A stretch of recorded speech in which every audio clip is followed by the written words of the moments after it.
Hello दोस्तों, मैं हूं ज्योति पाल और आप सभी का स्वागत है मेरे चैनल ज्ञान ज्योति कंप्यूटर में। जैसा कि दोस्तों आप जानते हैं कि कंप्यूटर कोर्स हमारा चल रहा है और कल भी हमने कंप्यूटर के बारे में बहुत कुछ देखा और उसके पहले की थ्योरी में भी हमने करीब करीब पूरा कंप्यूटर का जो थ्योरी पार्ट है वो कवर कर लिया है। तो आज हम थोड़ा बात कर लेते हैं कि बाइनरी नंबर सिस्टम क्या है कंप्यूटर में। जैसा कि मैंने आपको बताया था कि कंप्यूटर की लैंग्वेज होती है मशीन लैंग्वेज, और जो मशीन लैंग्वेज होती है वो काम करती है बाइनरी कोड पर। और बाइनरी कोड में दो ही अंक यूज़ होते हैं, 0 और 1।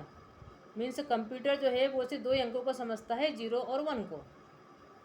अब बात यह है कि हम जब कीबोर्ड से कुछ भी टाइप करते हैं या हम कुछ भी मैसेज देते हैं कंप्यूटर को, तो वो हम देते हैं अल्फ़ाबेट्स में, या वो हम देते हैं नंबर्स में, या वो हम देते हैं सिम्बॉल्स में। ठीक है, तो ये जो आपके अल्फ़ाबेट्स होते हैं, नंबर होते हैं, सिम्बॉल्स होते हैं, इन सबको मिला के बोला जाता है कि कैरेक्टर। तो हम कुछ भी कैरेक्टर देते हैं कंप्यूटर को, तो कंप्यूटर उस कैरेक्टर को नहीं समझता है, उसको तो 0 1 की लैंग्वेज समझ में आती है। तो अब क्या होता है कि यहाँ पे कुछ कोडिंग सिस्टम होता है। कोडिंग सिस्टम के थ्रू क्या होते हैं, यही आपके कैरेक्टर जो होते हैं ये आपके बाइनरी डिजिट में, मतलब कंप्यूटर के लैंग्वेज में 0 1 के फॉर्म में कन्वर्ट हो जाते हैं। तो कंप्यूटर समझता है कि अच्छा ये आपने कोडिंग लिखी है, तो वो समझता है कि अच्छा ए लिखा है कि बी लिखा है कि सी लिखा है। तो अंदर जो भी कोडिंग होगी वो होगी 0 1 के फॉर्म में। अब जैसे कि कल मैंने आपको बताया था कि जो कंप्यूटर की मेमोरी की जो यूनिट होती है वो हम लोग नापते हैं बाइट्स में। तो वहाँ पे 8 बिट्स का बनता है एक बाइट। मतलब कंप्यूटर की जो 0 1 की जो लैंग्वेज है उसमें 0 और 1 कहलाते हैं बीट। तो सबसे छोटी इकाई होती है उसकी बीट। और 8 बिट से मिलकर बनता है 1 बाइट। और जब 1 बाइट हमने बोला तो हमारे एक कैरेक्टर के लिए, अगर मैं कैरेक्टर बोल रही हूँ तो इसमें आपके अल्फ़ाबेट भी आ गए हैं, नंबर्स भी आ गए हैं, सिम्बॉल भी आ गए। आप कुछ भी प्रेस करते हैं, आप कैरेक्टर, आप टेक्स्ट दे रहे हैं, आप नंबर दे रहे हैं या आप सिम्बॉल दे रहे हैं, वहाँ पर एक बाइट यूज़ हो जाता है। तो कहने का मतलब ये हुआ कि आपके कैरेक्टर्स के लिए उसको एक बाइट लगता है, एक कैरेक्टर के लिए एक बाइट। फिर आपको बताया था कि जब आपके 1024 बाइट्स हो जाते हैं तो हम उसको भी केबी में बोलते हैं, मीन्स किलो बाइट। तो 1 किलो बाइट में हो जाते हैं 1024 बाइट्स। और जब ये 1024 किलो बाइट हो जाते हैं तब वो कन्वर्ट हो जाता है 1 MB में, मीन्स मेगा बाइट में। तो 1 MB में होते हैं 1024 किलो बाइट। और जब 1024 आपके MB हो जाता है तो वो बन जाता है फिर 1 GB, मीन्स गीगा बाइट। तो 1 गीगाबाइट में हो गए आपके 1024 मेगाबाइट। और जब आपका 1024 गीगाबाइट हो जाता है तब वो बन जाता है 1 टेराबाइट। तो सबसे बड़ी इकाई अपनी अभी टेराबाइट की हो गई है।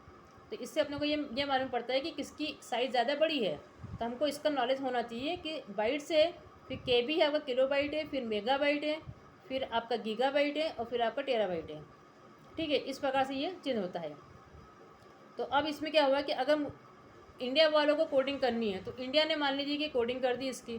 तो कोडिंग में क्या है कि जो नंबर सिस्टम होते हैं, तो नंबर सिस्टम अपने 4 प्रकार के हैं। जैसे कि आपको पता है कि जो अपना डेसिमल नंबर होता है जो हम लोग अभी यूज़ करते हैं मैथमेटिकल फंक्शन में, मैथमेटिक्स में जो हम यूज़ करते हैं, जो हम KG फर्स्ट से पढ़ते आए हैं, वहाँ पर जो नंबर यूज़ कर रहे हैं वो क्या है, यहाँ पे डेसिमल नंबर है। तो वहाँ पे डेसिमल नंबर में क्या है कि वैल्यूज़ आपकी होगी 0 से लेकर 9 तक के हम नंबर यूज़ करते हैं। तो 0 से लेकर 9 तक के नंबर हम यूज़ कर रहे हैं किसमें, डेसिमल नंबर में। तो 0 से काउंट कर रहे हैं, मतलब यहाँ पे 10 वैल्यू आप यूज़ कर रहे हैं, इसलिए इसको बोलते हैं, इसका बेस है आपका 10। तो इस प्रकार से जो नंबर सिस्टम होते हैं वो 4 प्रकार के हो गए। एक तो आपका डेसिमल नंबर हो गया है, एक आपका बाइनरी नंबर हो गया है, एक आपका हेक्सा नंबर हो गया है, और चौथा है आपका हेक्सा डेसिमल नंबर। तो जो आपका डेसिमल नंबर होता है वो चूँकि 0 से 9 तक के नंबर यूज़ करता है, इसलिए इसका बेस माना जाता है 10। और जो बाइनरी नंबर होता है जो कि डिजिटल डिवाइस जो होते हैं, जैसे कंप्यूटर आपका एक क्या है, डिजिटल डिवाइस है, तो वो बाइनरी नंबर को यूज़ करता है। तो इसमें 0 और 1 दो ही अंक यूज़ होते हैं, उसके आगे के अंकों के लिए फिर 0 1 के फॉर्म में ही वो आगे बढ़ेंगे। अगर उसको 3 बनाना हो तो 0 1 के फॉर्म में ही बनेगा, 4 बनाना तो 0 1 के फॉर्म में ही उसमें कोडिंग जाएगी। तो वो हो गया आपके 0 1 का फॉर्म, तो इसका बेस हो गया 2। और जो आपका ऑक्टल नंबर है उसमें अपन 0 से लेकर 7 तक के नंबर यूज़ करते हैं, इसलिए वहाँ पर 8 डिजिट हो गई है, 8 वैल्यूज़ हो गई है, इसलिए इसका बेस बनता है आपका 8। और जो आपका हेक्साडेसिमल है वहाँ पे अपन 0 से लेकर 9 तक के नंबर यूज़ करते हैं। उसके अलावा ए से लेकर आप F तक के कैरेक्टर यूज़ करते हैं, मतलब वहाँ पे आप 15 जो है वैल्यूज़ यूज़ करते हैं। क्योंकि 0 को भी काउंट कर रहे हैं इसलिए इसका बेस बनता है 16। तो वहाँ पे इसका बेस मतलब पावर बनती है 16 की, ये हुआ। तो जो आपका हेक्साडेसिमल है वो तो जनरली क्या है कि माइक्रो प्रोसेसर के टाइम पे काम आता है। लेकिन यहाँ जो कन्वर्जन हम देख रहे हैं, जो कैरेक्टर का आपका तो कन्वर्जन हो रहा है, तो वो अपन यूज़ कर रहे हैं यहाँ पे बाइनरी नंबर का। तो अब इसमें बाइनरी नंबर में क्या होगा कि हम लोग यूज़ करते हैं, यहाँ पे जो टेबल यूज़ करते हैं वो है आपकी आस्की। आस्की का फुल फॉर्म है आपका American standard code for information interchange, मतलब इंफॉर्मेशन को इंटरचेंज किया जा रहा है। तो अमेरिकन स्टैंडर्ड कोड मतलब अमेरिका ने जो कोडिंग करी थी उसको सर्वमान्य माना गया।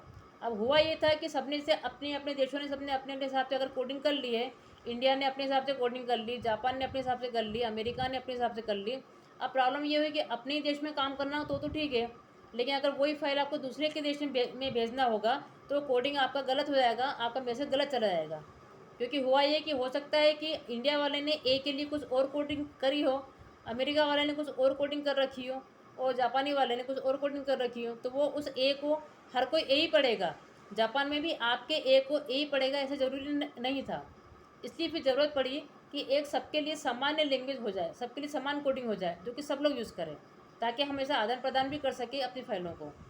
तब एक मीटिंग हुई थी और उस मीटिंग में इंडिया वाले, जापान वाले, अमेरिका जिन जिन लोगों ने कोडिंग बनाई थी उन सबकी कोडिंग को देखा गया और सबसे अच्छी कोडिंग जो है वो यूएसए की मानी गई थी। तब उसके कोड को सर्वमान्य कर देगा, सब जगह यूज़ किया गया। तो वो कहलाता है आपका आस्की टेबल, आस्की कोड का कन्वर्जन होता है वो।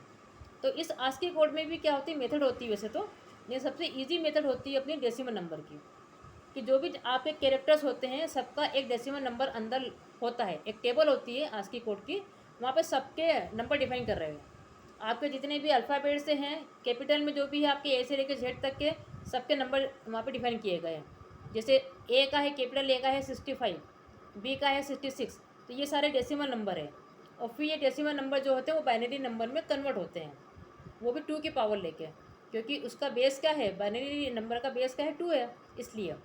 इसी प्रकार से स्मॉल ए जो होगा उसका भी कोडिंग अलग जाएगी, उसकी कोडिंग शुरुआत होती है 97 से, तो वहाँ पर जो डेसिमल नंबर जाएगा वो 97 होगा और फिर वो 97 कन्वर्ट होगा 01 के फॉर्म में। इस प्रकार सबके नंबर, सभी कैरेक्टर्स की कोडिंग की गई है आस्की नंबर में। तो आपका फिर यहाँ पर जो है नंबर्स की भी कोडिंग कर दी, 0 से लेकर 9 तक के जो नंबर इसकी भी कोडिंग है, जितने भी सिम्बॉल्स हैं उनकी है कोडिंग। अब ये आस्की भी जो है आपके 2 प्रकार के हैं, आस्की 7 भी आता है, आस्की 8 बिट भी आता है। आस्की 7 बिट और आस्की 8 बिट। जब मैं आपको बोल रही हूँ आस्की 7 बिट, मतलब आप अगर इस पर जो है 7 की पावर आपने कर दी, यहाँ पे 7 मतलब क्या हो गया कि 2 की पावर यहाँ पे 7 हो गई है, तो यहाँ पे आप कितने कैरेक्टर्स बना सकते हैं। तो अगर आपके कंप्यूटर में आस्की 7 है तो वहाँ पे आप जो है 128 कैरेक्टर जो है यूज़ कर सकते हैं।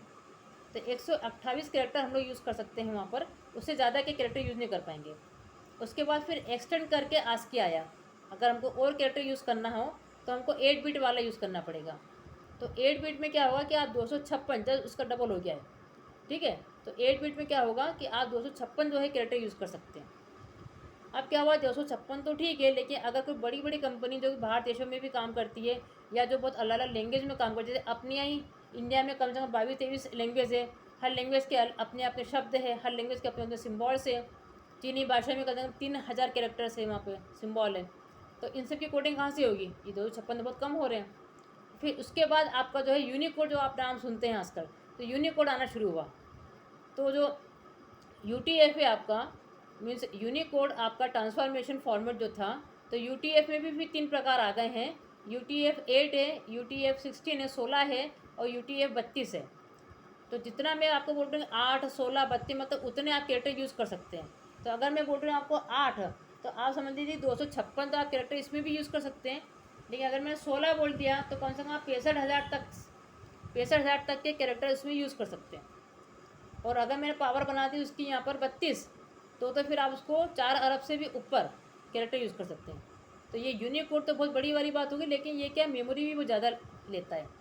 तो अपने जो छोटे कंप्यूटर में अपना जो है आस्की 7 या आस्की 8 में काम हो जाता है जनरली, ठीक है। तो आपके दिमाग में एक चीज़ ये आ गई कि कहीं ना कहीं कोडिंग सिस्टम में एक आस्की कोड है, कन्वर्जन है, जो कि हमको फैसिलिटी देता है कि वहाँ पे हम जो है सबके डेसिमल नंबर को डिफाइन कर दें, और फिर वो डेसिमल नंबर जो है आपके बाइनरी नंबर में कन्वर्ट होते हैं, और फिर कंप्यूटर समझता है कि आपने क्या लिखा है।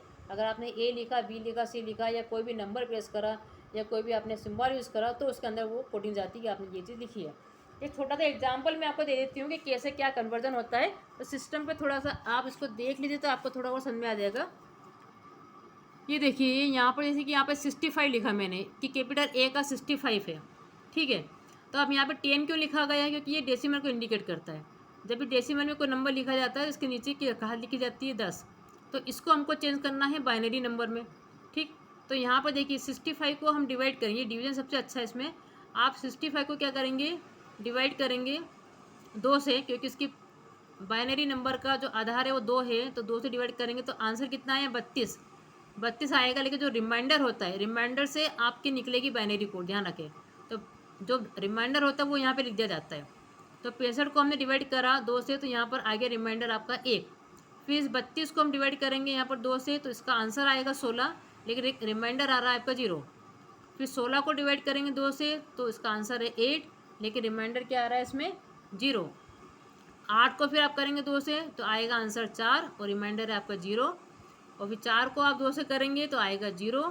फिर 2 को 2 से करेंगे तो आंसर 1 आ रहा है, लेकिन रिमाइंडर है आपका 0। लेकिन इस 1 को भी यहाँ पे लिखा जाता है। और फिर ये नीचे से ऊपर चलता है, ये ध्यान रखें, ये नीचे से ऊपर चलेगा तो ये आपका बन गया, देखिए। तो ये आपका बाइनरी कोड में कन्वर्ट हो गया और इसके नीचे 2 की घात लगी, मतलब ये बाइनरी डिजिट है। तो ऐसे सारे जो आपके होते हैं, जितने भी आपके डेसिमल नंबर होते हैं, ये इस प्रकार से कन्वर्ट हो जाते हैं आपके बाइनरी नंबर्स में। तो ये कहलाता है आपका नंबर सिस्टम। इस प्रकार से आपकी नंबर सिस्टम की होती है। तो जैसा कि मैंने आपको बताया कि नंबर सिस्टम जो है आपका डेसिमल नंबर होता है, जिसमें 0 से लेकर 9 तक के नंबर्स होते हैं, इसका बेस होता है 10। एक आपका बाइनरी नंबर होता है जो कि 0 से 1 तक चलता है, इसका बेस है आपका 2। ऑक्टल नंबर होता है 0 से 7 तक, इसमें नंबर्स होते हैं, इसलिए इसका बेस का बन गया है 8। क्यों बन रहा है, क्योंकि इसमें इतने नंबर यूज़ किए जा रहे हैं। हेक्साडेसिमल में क्या है, आप 0 से 9 तक के नंबर यूज़ कर रहे हैं, मतलब 10 नंबर तो ये हो गए। इसके अलावा ABCDE 5 ये हो गए, मतलब 15 हो गए। और चूँकि 0 है, ठीक है, तो इसका बेस का बन रहा है आपका 16। 10 तो ये हो गए, 5 ये हो गए, तो इसका बेस का है यहाँ पर 16। तो 11, 12, 13, 14, 15, 16। ठीक, तो ASCII का फुल फॉर्म हमने देखा, American standard code for information interchange, जिसमें कि ASCII 7 और ASCII 8 आते हैं। ASCII 7 के अंदर आपको 128 कैरेक्टर मिल जाते हैं, जबकि ASCII 8 में आपको 256, यहाँ पे आपको 128 कोड मिल रहे हैं और यहाँ पे आपको जो है 256 कोड मिल जाते हैं। और अगर यूनिकोड ट्रांसफॉर्मेशन फॉर्मेट आप यूज़ करते हैं तो वहाँ पर भी आपको, अगर UTF-8 है तो आपको 256 कैरेक्टर मिल जाएंगे वहाँ पर। UTF-16 वाला है तो आपको 65,000 के ऊपर मिल जाएंगे कैरेक्टर्स। और अगर UTF-32 है तो फिर वो 4 अरब से ज़्यादा का हो जाएगा। ठीक है, तो इससे आपको एक डेसिमल नंबर सिस्टम का आइडिया मालूम पड़ा कि किस प्रकार से कन्वर्जन होता है। तो ठीक है दोस्तों, आज के लिए इतना ही था। आज जहाँ तक आपका थ्योरी पार्ट ख़त्म हो गया है, अब मैं आपका प्रैक्टिकल शुरू कर दूँगी। और आप अगर चाहते हैं कि हमारा चैनल इसी प्रकार से चलता रहे दोस्तों, तो आपके सपोर्ट की बहुत ज़रूरत है। आप प्लीज़ चैनल को सब्सक्राइब करें, लाइक करें और शेयर करें। और थैंक यू सो मच।